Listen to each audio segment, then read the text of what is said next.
యాదవ్ మొత్తం మీద నేను సంపాదించింది 8 ఎకరాలు మొత్తం పోయింది. ఏడ్చి సత్యకాలం ఉంది, రుణమాఫీ కాలేదు, ఏం కాలేదు. ఎక్కడ ఫిర్యాదు అయినా కానీ ఎవ్వరు పట్టించుకుంటలేరు మా రైతుల. మొత్తం మీద ఇన్ని 4-5 బోర్లు వేస్తే నీళ్ళు వాళ్ళే సుక్క వాళ్ళే తాడు తెగినాం.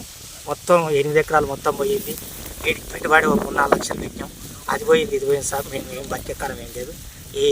ఈ కాలంలో అయితే ఉరి పెట్టుకొని సచ్చేది ఒకటే తక్కువ ఉంది. ఇంకో పని అయితే ఏం లేదు. మాకు వెనుక లేదు, ముందు లేదు, మొత్తం అప్పలప్పాలు అయిపోయినాం సార్. మొత్తం మీద ఇది నా పరిస్థితి. ఏం లేదు. ఇంకా 4 రోజులు అయితే ఉరి పెట్టుకొని సచ్చేది ఉంది, కానీ ఇంకో పరిస్థితి అయితే ఏం లేదు సార్. మొత్తం మీద మమ్మల్ని పట్టించుకోవాలి, ప్రభుత్వం పట్టించుకోవాలి. మమ్మల్ని ఆదుకుంటేనే మేమేమన్నా బతాం. నా పేరు జేనియస్ అత్తయ్య. నా పరిస్థితి ఇట్లా అయింది సార్. మొత్తం మీద పిల్లలు కూడా మేపుతున్నాం, గొర్రెలు కూడా మేసిపోతున్నాయి. అని ఊరగా మొత్తం నష్టపోయినాం సార్. మొత్తం దగ్గర 10 ఎకరాల పొలం ఆగమాగం అయిపోయినాం. రైతుని ఆదుకుంటూ దిక్కేలేదు ఇక్కడ. మొత్తం నా పేరు జేనియస్ అత్తయ్య. నాది కూడా పోయింది. నాది కూడా 8 ఎకరాలు 8 ఎకరాలు మొత్తం ప్రభుత్వాన్ని కోరుతున్నాం.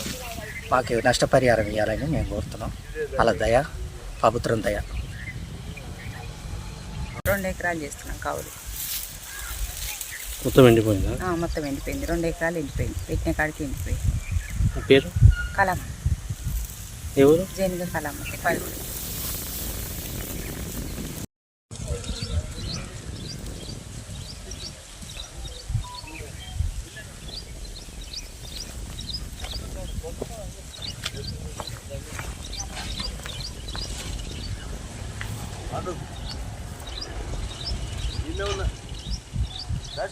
ఆ